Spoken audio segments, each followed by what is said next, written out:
Hello, and you're welcome back to this week's Unfiltered Autistic podcast. And on this week's podcast, I want to speak about a family moment that occurred only, I suppose, really just a few short weeks ago, where my gorgeous Conor, for the first time, said my name, which is Mom, or as Max Goldie's, my youngest, likes to say, Mommy.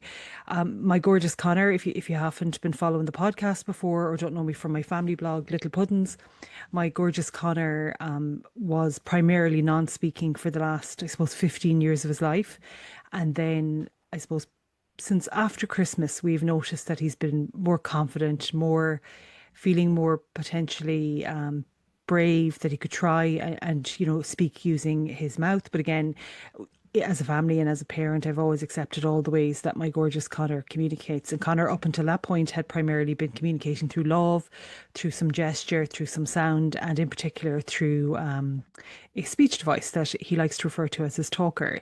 So it's not that my gorgeous Conor hasn't had many valuable, invaluable ways to communicate. He absolutely has. But I think as a parent, I can remember when he stopped using his mouth, say using mouth words to speak, and I don't know, I don't want to say guiltily, but in a way, even now when I think about it, I feel like crying. In a way, I'd always hoped that I might hear his voice again. I spoke about this before through my family blog, littlepuddins.ie. There's a blog post there called Conor's Autism. I might share the link here below in the description for this podcast, where I speak about, because I wrote that post, gosh, it must be almost 10 years ago now. So it was quite a while ago. So it was how I was feeling at that time about gorgeous Conor, no longer using his mouth to speak with mouth words.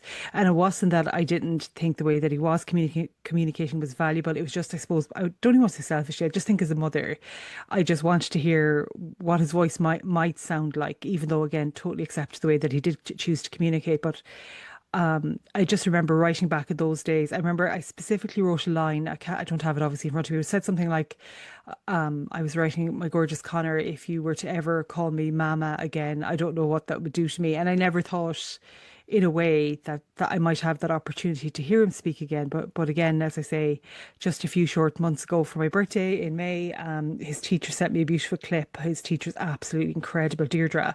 Oh my goodness, all of his teachers, Tina, everybody that works with Conor, his SNAs, his principal, Michael, oh my God, outstanding in the school, just outstanding human beings. But I definitely think it was school and home collaboration, but in particular school helping Conor build that confidence with his AAC device that gave him kind of you took the pressure off. But I'll speak more about that in a little bit. But I suppose really what occurred was that she'd sent me a video of Conor saying, "Happy birthday, Mom." And if I can, I'm not very tech savvy, but if I can, I'll insert a clip here, maybe at the end of this podcast with Conor's voice, if I can. Now, again, don't have the skill set. So by the time I finish editing this, if it doesn't appear on the podcast, I'll put a link down below in the description. You can watch. I put it up, I think, as a reel on Facebook and Instagram. So it'll be there for you to watch back if you'd like to.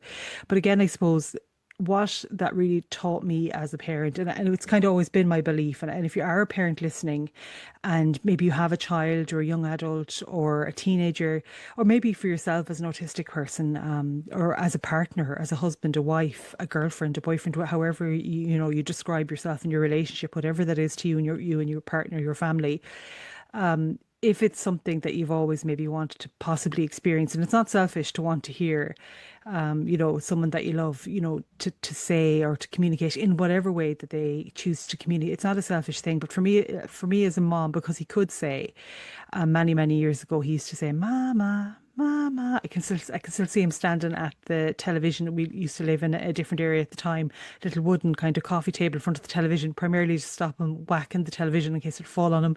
So there was a big coffee table left there in front of it. But I remember him looking over at me and just going, Mama, Mama. And I think in particular, I remember I didn't notice that he was stopping to speak when he was an infant until he didn't speak at all anymore. And one of the last things that Conor ever did say that I can definitively remember him saying at that time was he used to go around the house saying boppum doppum, boppum doppum. And I always used to I used to feel really guilty because I didn't capture all of the videos that say everyone has phones now out and like myself or, I'd capture Max, Jack, Connor and Haley at any time. Now the phone is always somewhere close by, so I'd capture a lovely video or a lovely photo. But back in those days, I just didn't really think to do it, to be honest. And I don't even know if it was the phone that I had was it good enough to record. Maybe it was or it wasn't. But I had a video camcorder thing back in those days. But I don't know. I suppose you don't know until it's too late that you wish you had recorded something. But I do remember that that was one of the last things that he ever said. And I remember at one point saying to my husband, I said, "Do you notice that Connor is not saying as much?" This is when he was very little. And he was like, "Ah, no, sure, he's just relaxing there." And I was like, "Yeah, maybe you're right." And then eventually I just thought, I'm just going to just track that and see what's happening. And eventually we noticed that he became very quiet then because he had, I suppose at that point then, just stopped to speak at all. And it was and has been almost over a decade. It has been over a decade. He's 15 before he starts to speak again. But I suppose the point of me talking about that is that I did really want to acknowledge it on the podcast because when his beautiful, brilliant teacher Deirdre sent me the video, I literally burst out crying. I was here at my desk working, and I don't know. I was here working away, and like she'd often send me lovely videos of Connor or his lovely teacher Tina would as well. And see him do this, that, and the other at school. We're always so proud of him, no matter what he does or no matter what's happening. But I remember it was like I can't describe it. If you've ever had a moment where have you ever had a moment where it's like 1,000, and it wasn't 1,000 years, obviously it's about 15 years or less than 15, but it was like 1,000 years worth of hope and dreams and fear and emotions. Like they burst through my eyes, like the floodgates, that phrase, I understand the phrase now. It was like the floodgates opened and I was just bawling, crying, and I was sending it to everyone, to my dad, to my mother-in-law, to my father-in-law, obviously to my husband, and to people that would know Connor very well and that would find it really like important to know that information, to all of our families and friends and all that. And it just couldn't believe it, and not because Connor hasn't been communicating in all these years, because he absolutely has, but it was more that I could hear his voice. And I think in a little way, and even now as I say it, it did make me a little bit sad because now I was hearing his 15-year-old, I would almost say young man's voice. This might sound like a silly thing to say, but I never got to hear like his 9-year-old voice or his like 5-year-old or 4-year-old. So I don't know why I cry about this because it's a lovely thing. But I just, as I say it now, sorry, gather myself again. But as I say it now, it just made me think, I wonder, um, sorry, pull myself together. I made me think, I wonder, would he have sounded like Max or like Jack or even like Haley? And not in a sad way. Like I'm so happy to hear his voice now, but this is going to sound such a weird podcast, but I just remember thinking, I wonder what he would have sounded like. Excuse me. I don't know why I cry because I'm really happy. So if you see me or hear me crying, I'm not crying out of sadness. It's more wonderment, wondering. I wonder what he would have sounded like at 5 or 6 or 7. And it's not to take away from, his brilliant speech device or any of the other ways that he communicates. It's just. I don't know. I think when I think about the moment that I saw the video, it really just it caught me so off guard because, and again, I want to keep pointing this out. It's not that we don't accept the way that he has always been communicating all these years, but it was like a little hope or a little dream that I just held as a parent, we'll say. And then when I did hear his voice, I was like, oh my gosh, is this my gorgeous Connor saying my name? Because in the few months before that, this is also his first sentence he'd ever said that I've ever heard. Because before that, he had said no around Christmas time. He had said yes. Gosh, he had said Coke. He had said Max. He had said Haley. He had said, I don't know how he said Jack. He tried to say Daddy, but he hadn't said Mom or Mam or anything like that. But this was the first sentence that he'd ever said. So I suppose I think it just caught me off guard because not only did I now hear him speaking, but I was hearing a 15-year-old speaking, and it kind of made me think, I wonder what he would have sounded like when he was a little bit younger. But I'm still obviously so thankful that I get to hear how he speaks now. But it really did catch me off guard. As you can see, I'm such a crier. I need to stop crying on podcasts, especially my own. I appear crying at least once per episode, if not more than once. But yeah, I think that was something that I really wanted to acknowledge on today's podcast, but also to say, there was never a timeline and there was never a rush, and we were never saying that, Connor had to speak by a certain point or we'd give up hope. We never gave up the hope. And it's not that, again, because I have so many friends that are, either non-speaking or primarily non-speaking, or parents of children that are non-speaking or primarily non-speaking, or teenagers. And it's not that I don't totally accept the way that he did communicate, but just, I suppose, really as a human being, as a parent, I had had that little hope that maybe one day, just, I suppose, selfishly, that I would hear what his voice might sound like. So when it did happen, it really did catch me off guard. But I suppose what I wanted to say, if you are a parent listening, if you are a granny or a granddad or an aunt or an uncle or a friend or a sister or a brother, or however you identify to a person in your life that is, non-speaking, there is no timeline and there is no end in sight for how a person might one day choose to communicate, or if they have, for various other reasons outside of a preference, if they have, say, a difficulty with speech and it's not because of their preference that they don't wish to speak using mouth words, maybe they have, or they might have a support need that requires, say, therapeutic input or whatnot. You never give up hope in those circumstances. So, for example, my gorgeous Conor, when he was ready to speak, he started to speak. Now, again, he has great difficulty trying to speak. So, anytime that he does, we're so, so thankful and so, so, oh my gosh, so honored that he shares his voice with us. But I suppose that's what it's about. It's not setting the timeline. And I said this the day that I posted the little clip on, I think it was Instagram. I said, I think Conor, maybe I, again, biased, but I would say that Conor, in my personal experience, is one of the best examples of always presuming competence. That just because a person doesn't communicate in the way that maybe inverted commas traditionally we have all been kind of, maybe misinformed to believe is the rightful way to communicate, which is obviously through spoken language, it doesn't mean that the person isn't as equally as intelligent, as equally as capable, as equally processing all of the information and the occurrences that are happening all around them, that we don't take away their capacities because of our own bias or because of our own assumptions, that we absolutely believe that the person understands and is as capable as any other person in the world, or is as capable as they'd like to be. So I think that was a great point for myself, just to reaffirm again that the way that I had been viewing Conor and talking about Conor and advocating for Conor all those years was correct, because my gorgeous Conor, as I said, the week of my birthday just popped out with "Happy Birthday, Mom." So it was just very, very special. But I think what it reminds me again, and I would hear this a lot then from many of my incredible SLT friends, there's some fantastic AAC advocates out there in the SLT community. There's Next Steps SLT. There is Julie Holmes from Be Me Therapy. There is Aoife Tierney from, I just see the visual on my brain right now. There's Aoife Tierney from Sparking Speech. There's so many others. Again, go on to my Instagram following list and you'll find so many incredible SLTs that are really, focusing in on AAC. But I know that I believe, and going to hopefully have misquoted any, but I believe it was Katrina from Next Steps SLT that had said to me at the time that, using AAC really takes the pressure off for Conor, because it did. It took the pressure off him because he always had an avenue to communicate, that he always had a way that he could reliably communicate in the best way that he physically and purposefully wanted to. But it also meant that he then could still, alongside the use of the AAC, be learning about spoken language if he wished to learn, and he could practice. And that's one of the things that I would hear him at night time. Because again, I live in like a tiny little cottage in the west of Ireland, and because it's kind of bedrooms, if you think of a really old traditional cottage, like the living room is in the centre of the house, and then there's bedrooms all dotted around it, and there's like a little stove. I suppose back in the day there might have been like a hearth there instead of a stove. But Conor's bedroom is one of the bedrooms that's off the living room, and at night time I can hear him.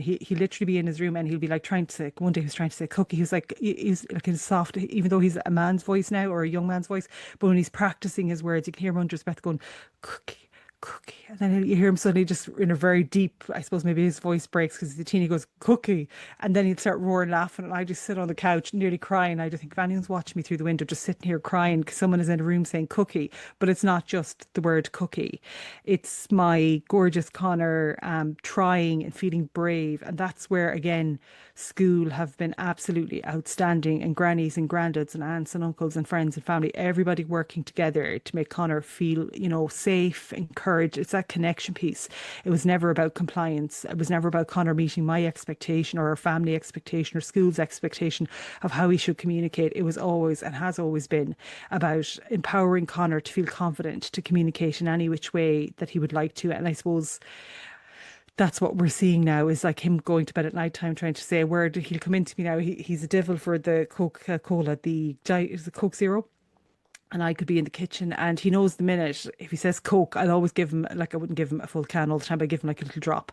And he'll look over at me and he'll just go, Coke. And I'll be like, oh, Conor, wants Coke? Because I'm always acknowledging all of his attempts at communication, and I'll give him like a small amount, just because if he drank all the Coke the amount of times that he's requested Coke in a day, he'd probably be ill. So again, he makes sure he gets his Coke, but again, we make sure you give him just a healthy amount, not too much.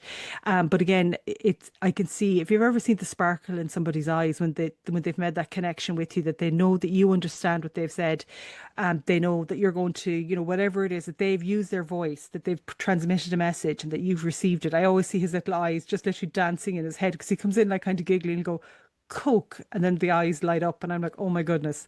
It just I don't know. I never thought I'd cry about a can of Coke Zero, but I swear there's been days where I've been like handing him the Coke going, oh my gosh, did he actually use his voice again? And again, some days Conor will decide not to use his voice. On days maybe he doesn't feel like it, or he doesn't want to, and he'll use his speech device as well. So it's not that he's given up the speech device, or he's not using the gesture, that off. Like, we accept all forms of communication here in the house, so it's not that either. But again, I suppose what it's really reminding me is that he's on his own path, and he's at his own pace. And my job as a mom, I suppose, really is to accept Conor completely and always, just as he is, and to not ever pressurize him to meet any expectations of any kind, but just to support him, because I can see in him that learning to speak is really, really important to him. So we facilitate that and we support him in that. And the school, as I say, have just been outstanding. So it's been really, really amazing. Again, if you're a parent listening and you're worrying about the future, is AAC going to stop your child communicating? I can absolutely tell you, as a best case example, and maybe anecdotally, that Conor is a great example of, he has used AAC for almost all of his life, and he is now speaking and still using AAC as a scaffold. So again, anecdotally, I can tell you, on a personal level, that it has done wonders. It has done the opposite of stopping him learning to speak. It has supported him and helped him build confidence. I know from talking to many in the SLT community and the AAC community that using AAC has been a tremendous support all across the community, and it really does scaffold and support spoken language for individuals that have the capacity to, or that would like to use spoken language. I suppose it's really about, if you're a parent and wondering, well, what should I do? Should we be introducing AAC? Is there any particular information I need to know? That's where I would again direct you, and I leave those details for each of the SLTs below in the, I suppose, description of this podcast. But that's where I would link in with some excellent SLTs, and you'll get that advice and support on AAC, because it has been tremendous in our family lifetime, but also for my gorgeous Conor. And for me, it just meant that, unfortunately, or maybe Conor might say fortunately, but unfortunately, I won't always be here. And it means for the rest of my days, I know now that Conor will have the capacity, if he has, the capacity to speak, if he'd like to, using spoken words. He can use his AAC, he can use his love, he can use his sign. So we're giving him all the different ways to communicate that he might like to choose to communicate, and we accept all of them. I suppose more than anything, and I'll close out now on this, because I'm sure everyone has better things for doing than listen to a woman from the west of Ireland crying because her son said mom for the first time. I suppose more than anything is that you never give up hope on your child, that you always advocate for your child, you always insist upon that everyone that supports and interacts with your child, that absolutely everybody presumes competence, that absolutely everybody believes in your child and speaks positively about your child and supports them, and in challenges that they might have, that they also will, I suppose, acknowledge challenges that they're experiencing, but also step in to support, scaffold, and empower. It's not about compliance. It's not about any type of behaviour supports or approaches. It's about seeing the person for who they are and supporting them just as they are, in a way that is really empowering. I suppose connection focused, co-regulation based, and really more than anything, creating what Dr. Luke Bearden often refers to as autistic stability, that strong sense of felt safety that really brings that person into the, I suppose, that window of tolerance, but also that window of felt safety where they feel like they can try. And I suppose in my own family context, that is what we have seen and what we are experiencing now as a family. So listen, I will go, because I'll be totally honest, I can hear the children just back from Granny, so they're about to burst in the door here behind me over my shoulder.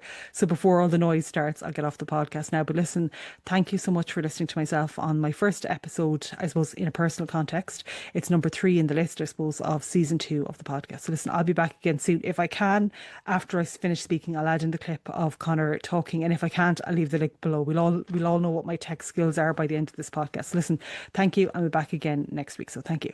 Have a lovely day, or lovely weekend as it is as I'm recording now. So thank you. Bye-bye. Happy birthday, Mom. Say it again.